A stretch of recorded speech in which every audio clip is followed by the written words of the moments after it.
നമസ്കാരം, ഭാരത് ലൈവിലേക്ക് സ്വാഗതം. ദിവ്യ എസ് അയ്യർ എന്ന IAS ഓഫീസറെ നമുക്കെവർക്കും അറിയാം. ദിവ്യ എസ് അയ്യർ ആദ്യം വാർത്തകളിൽ നിറഞ്ഞത് തന്നെ ശബരിനാഥുമായുള്ള വിവാഹത്തെ തുടർന്നാണ്. അന്ന് MLA ആയിരുന്ന ശബരിനാഥിനെ വിവാഹം കഴിക്കുന്നു. അന്നാണ് കൂടുതലായി അവരെക്കുറിച്ച് കേരളീയ പൊതുസമൂഹം ചർച്ച ചെയ്യാൻ ഇടയായത്. അതിനുശേഷം പിന്നീട് ഒരു വിവാദമായിരുന്നു, ഒരു അനധികൃതമായ ഒരാൾക്ക് വസ്തു പതിച്ചു കൊടുത്തതുമായി ബന്ധപ്പെട്ടുള്ള വിവാദങ്ങൾ. പക്ഷെ ആ വിവാദങ്ങളിൽ നിന്നെല്ലാം കരകയറി പിന്നീട് നമ്മൾ കാണുന്നത് പിണറായി വിജയന്റെ ആരാധികയായി മാറുന്ന ഒരു IAS ഓഫീസറെയാണ്. അവരെപ്പോഴും പൊതുസമൂഹത്തിലേക്ക് വരുമ്പോൾ വലിയ ചിരിയും ബഹളവും ഒക്കെയായി ക്യൂട്ട്നെസ് ഇങ്ങനെ വാരി വിതറുന്ന ഒരു IAS ഓഫീസർ. മറ്റെല്ലാ IAS ഓഫീസർമാരും അവരവരുടെ കാര്യം നോക്കി ജോലിയുമൊക്കെയായി മുന്നോട്ട് പോകുമ്പോൾ വലിയ രീതിയിലുള്ള ക്യൂട്ട്നെസ് വാരി വിതറി എപ്പോഴും മാധ്യമങ്ങളിലൂടെ റീൽസും ഒക്കെ ചെയ്ത് നടക്കുന്ന ഒരു IAS ഓഫീസറാണ് ദിവ്യ എസ് അയ്യർ. അതുമാത്രവുമല്ല, ഇടത് സർക്കാരിനെ പാടിപ്പുകഴ്ത്തുന്ന ഏക IAS ഓഫീസറും അവർ തന്നെയാണ്. പക്ഷെ അതുകൊണ്ട് അവർക്ക് ഗുണമുണ്ട് കേട്ടോ. ഇപ്പോൾ പ്രശാന്തിനെ പോലുള്ള IASകാരൊക്കെ പുറത്തു നിൽക്കുമ്പോൾ ഒരു പ്രശ്നവുമില്ലാതെ സന്തോഷത്തോടെ ചിരിച്ച് കളിച്ച് തിരുവനന്തപുരത്ത് തന്നെ ഇങ്ങനെ തിരുവനന്തപുരത്തിൻ്റെ രോമാഞ്ചമായി മാറി അങ്ങനെ പോകുന്ന ഒരു IAS ഓഫീസർ. ഓരോ ജോലിക്കും അവരുടേതായ പ്രത്യേകതകളും അവരുടേതായ ഒരു കോഡ് ഓഫ് കോണ്ടക്റ്റും ഒക്കെ ഉണ്ട്. പലപ്പോഴും ഈ കോഡ് ഓഫ് കോണ്ടക്റ്റിനെ മറികടന്നുകൊണ്ട് പിണറായി ഭക്തി കൊണ്ട് കണ്ണ് കാണാത്ത രീതിയിലുള്ള പ്രതികരണങ്ങളാണ് പലപ്പോഴും നടത്തിക്കൊണ്ടിരിക്കുന്നത്. മന്ത്രി രാധാകൃഷ്ണനെ കെട്ടിപ്പിടിച്ച് ഉമ്മ കൊടുക്കുന്നത് അടക്കമുള്ള കാര്യങ്ങൾ സമൂഹത്തിന് മുന്നിൽ ചർച്ചയായതാണ്. ഏതായാലും ഈ വിഷയങ്ങളൊക്കെ വന്നപ്പോൾ എല്ലാവരും ഇവരുടെ അഭിപ്രായമൊക്കെ കണ്ട ആദ്യ കാലഘട്ടങ്ങളിൽ ഇവരെ റെസ്പെക്ട് ചെയ്തിരുന്ന പല ആൾക്കാർക്കും ഇപ്പോൾ ഇവരോട് വിരോധമാണ്, ഇവരെ ഇഷ്ടമല്ല.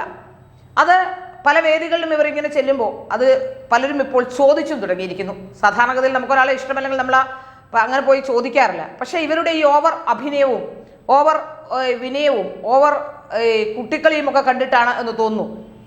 ഏതായാലും ഇപ്പോൾ ഓരോരുത്തർ ചോദിച്ചു തുടങ്ങിയിരിക്കുന്നു. കഴിഞ്ഞ ദിവസം അവർ പങ്കെടുത്തൊരു പരിപാടിയിൽ അവർ സംസാരിച്ചു കൊണ്ടിരിക്കുമ്പോൾ സംസാരിച്ച ശേഷം അവർ ചോദ്യോത്തര പങ്ക്തിയിലേക്ക് കടക്കുന്ന രീതിയിലുള്ള ഒരു സെഷനിൽ ഒരു ആൾ എഴുന്നേറ്റ് നിന്ന് വളരെ കൃത്യമായി തന്നെ ചോദിക്കുന്നു, നിങ്ങളോട് എനിക്ക് റെസ്പെക്റ്റ് ഉണ്ടായിരുന്നു, പക്ഷെ ഒരു സീനിയർ ഗവൺമെന്റ് ഒഫീഷ്യൽ എന്ന രീതിയിൽ നിങ്ങൾ കാണിക്കുന്നത് ശരിയാണോ? എനിക്കിപ്പോൾ നിങ്ങളോട് ആ റെസ്പെക്റ്റ് ഇല്ല, ആ റെസ്പെക്റ്റിന് കുറവ് വന്നിരിക്കുന്നുവെന്ന് മുഖത്ത് നോക്കി പറയുന്നു. അപ്പോൾ കൃത്യമായി തന്നെ വളരെ കൃത്യമായി തന്നെ ജനങ്ങൾക്ക് ഇവരുടെ അഭിനയം മനസ്സിലായിരിക്കുന്നു എന്നാണ് നമുക്ക് മനസ്സിലാക്കാൻ സാധിക്കുന്നത്. മറ്റെല്ലാ IAS ഓഫീസർമാരും നമ്മൾ കണ്ടാണ്. കഴിഞ്ഞ ദിവസം ഒരു പരിപാടിയിൽ പങ്കെടുത്ത രേണു എസ് രാജ് എന്ന IAS ഓഫീസറെ നമ്മൾ കണ്ടതാണ്. അവർ പരിപാടിയിൽ പങ്കെടുക്കുമ്പോൾ പോലും വളരെ പക്വതയോടുകൂടി ഒരു കളക്ടർ, ഒരു ജില്ലയുടെ ഭരണസാരഥ്യം വഹിക്കേണ്ട ആളാണ് കളക്ടർ. അത്തരം പദവികളിലേക്ക് ഏത് സ്ഥലത്തെത്തിയാലും അതിൻ്റെ ഒരു ഭരണസാരഥ്യം വഹിക്കേണ്ട ആളാണ്. അത്തരം ഒരു പദവിയിലിരിക്കുന്നവർ എങ്ങനെയാണ് പെരുമാറേണ്ടത് എന്ന രീതിയിൽ വളരെ കൃത്യമായി പെരുമാറുന്ന ഒരാളെ നമ്മൾ കണ്ടതാണ്. ആ പരിപാടിയിൽ തന്നെ അവതാരകർ അവരോട് ചോദിക്കുന്നുണ്ട്, IAS ഓഫീസർമാർ ഇങ്ങനെയാണോ, ഇത്രയും പക്വതയോടുകൂടിയാണോ ഇരിക്കുന്നതെന്നൊക്കെ ചോദിക്കുന്നുണ്ട്. വീട്ടിൽ ഞാൻ ഇങ്ങനെയൊന്നുമല്ല, പക്ഷെ പുറത്തെ പൊതുജനങ്ങളുടെ ഇടയിൽ ഇങ്ങനെയാണ് എന്ന് പറയുന്നുണ്ട്. പക്ഷെ ദിവ്യ എസ് അയ്യർ അങ്ങനെയല്ല. ഏതു കാര്യത്തിനും വിരുദ്ധ അഭിപ്രായവും സർക്കാരിനെ താങ്ങിക്കൊണ്ട് നടക്കുകയും ചെയ്ത ഒരാളാണ് ഈ IAS ഓഫീസർ. യഥാർത്ഥത്തിൽ ഇത് അവരുടെ കാര്യം കാണാൻ വേണ്ടിയും അവരുടെ കേസുകൾ, നേരത്തെ ഉണ്ടായ കേസുകളൊക്കെ ഇപ്പം തേഞ്ഞു മാഞ്ഞു പോയിരിക്കുന്നു. വിരുദ്ധാഭിപ്രായമുള്ള രാഷ്ട്രീയ പാർട്ടിയുടെ ആളാണ് ഭർത്താവെങ്കിൽ പോലും അദ്ദേഹത്തെ പോലും വകവയ്ക്കാതെ ഒരുപക്ഷെ അദ്ദേഹത്തിൻ്റെ ആ രാഷ്ട്രീയത്തെക്കുറിച്ചൊന്നും ആലോചിക്കാതെ സ്വന്തം അഭിപ്രായമാണ് എന്ന രീതിയിൽ അല്ലെങ്കിൽ പിണറായി വിജയനെ പാടിപ്പുകഴ്ത്തുമ്പോൾ അത് തന്നെ പലവട്ടം ചർച്ചയായതാണ്. ഇതൊക്കെ ചർച്ചയാകുമ്പോഴും യാതൊരു കൂസലുമില്ലാതെ അവർക്ക് നടക്കാൻ കഴിയുന്നുണ്ട്. കാരണം കേരളത്തിലെ ഇടതുപക്ഷ സർക്കാർ അവരെ കയറൂരി വിട്ടിരിക്കുകയാണെന്ന് മനസ്സിലാക്കാൻ സാധിക്കുന്നു. ഏത് വേദികളിലും അവരുണ്ടാവും, ഏത് തരത്തിലുള്ള പരിപാടികളിലും അവരുണ്ടാകും. പിണറായിയെ പാടിപ്പുകഴ്ത്തുന്നത് കൊണ്ടുണ്ടാകുന്ന ഒരു ഗുണം മാത്രമാണ് അതെന്ന് സാധാരണക്കാരായ ജനങ്ങൾക്കറിയാം. ഏതായാലും പിണറായി പോയി കോൺഗ്രസ് വരുമ്പോൾ ദിവ്യയുടെ ഈ പുകഴ്ത്തൽ ആരെയാകും എന്ന് നമുക്ക് കണ്ടറിയാം. തരത്തിനനുസരിച്ച് കാര്യം കാണാൻ വേണ്ടി നീങ്ങുന്ന ചില IAS ഓഫീസർമാരുണ്ട് എന്ന കാര്യത്തിൽ സംശയമില്ല. പക്ഷേ IAS ഓഫീസർമാരും പോലീസ് ഓഫീസർമാരും അങ്ങനെയാകരുത് എന്നാണ് യഥാർത്ഥത്തിൽ അവരുടെ സർവീസ് ചട്ടങ്ങളുമൊക്കെ. പക്ഷേ മുഖസ്തുതി കൊണ്ട് കാര്യം നേടി മുന്നോട്ട് പോകുന്ന ദിവ്യ എസ് അയ്യർക്ക് ജനങ്ങളുടെ ഇടയിൽ ചുവട് പിഴയ്ക്കുന്നു എന്നാണ് മനസ്സിലാക്കാൻ സാധിക്കുന്നത്. ജനങ്ങൾ നാളെ ഇവരെ തള്ളിപ്പറയുന്ന സമയമുണ്ടാകും എന്ന് തന്നെയാണ് ഇങ്ങനെ പോയാൽ എന്ന് മനസ്സിലാക്കാനും സാധിക്കുന്നു. അതിൻ്റെ ചോദ്യമാണ് ഇപ്പോൾ തുടക്കം തന്നെ ഉണ്ടായിരിക്കുന്നത്. ആ ചോദ്യം കൂടി നമുക്ക് കേൾക്കാം. ഞാൻ ഏറ്റവും കൂടുതൽ ഇഷ്ടപ്പെടുകയും ബഹുമാനിക്കുകയും ചെയ്തിരുന്ന ഒരു സീനിയർ ഗവൺമെന്റ് ഓഫീസറായിരുന്നു മാഡം. ഈ അടുത്ത കാലത്തായി എനിക്ക് മാഡത്തിനോടുള്ള ഒരു ആദരവിൽ ലേശം മങ്ങലേൽപ്പിച്ചു. അതിന്റെ അടിസ്ഥാനത്തിലാണ് ഞാൻ ക്വസ്റ്റ്യൻ അല്ല, ഇതെല്ലാം ഒരു അഭിപ്രായം മാഡത്തിന് കേൾക്കാൻ വേണ്ടിയാണ്. കർണനെ കവചകുണ്ടലം കൊടുത്തത് ധർമ്മം ചെയ്യാൻ വേണ്ടിയാണ്. പക്ഷെ ഇന്ന് അത് പലരും വ്യക്തിപരമായ താല്പര്യത്തിന് ഉപയോഗിക്കുന്നു. നമ്പർ 2, ഈ വ്യക്തിപൂജയും മറ്റ്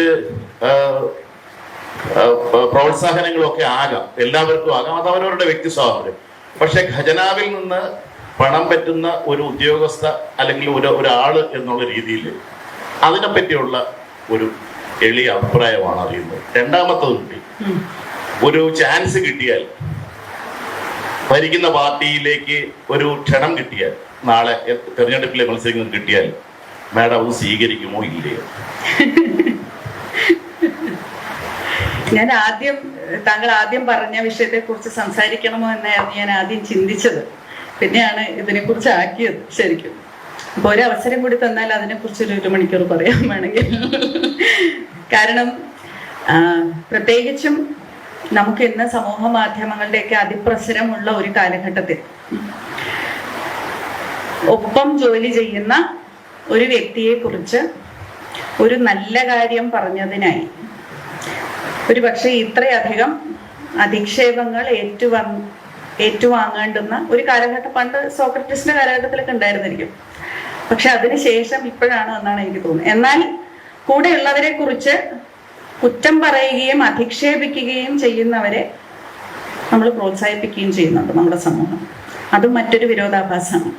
ഒരു മനുഷ്യനെ കുറിച്ചും ഒരു കുറ്റമോ കുറവോ പിഴവോ ഞാൻ ഇന്ന് വരെ പുറത്തു പറഞ്ഞതായിട്ട് എനിക്ക് ഓർമ്മയില്ല. എല്ലാവരും എല്ലാം തികഞ്ഞവരല്ല, എന്നിൽ ഉൾപ്പെടെ കുറ്റങ്ങളുണ്ട്, കുറവുകളുണ്ട്. ഞാൻ ഈ കൂടെ ജോലി ചെയ്യുന്ന ഒരുപാട് പേരിൽ ഒരുപാട് കുറ്റങ്ങളും കുറവുകളും ഒക്കെ ഉണ്ട്. പക്ഷെ അവയൊന്നും സ്ഥായിയല്ല എന്നുള്ള അറിവും എനിക്കുണ്ട്.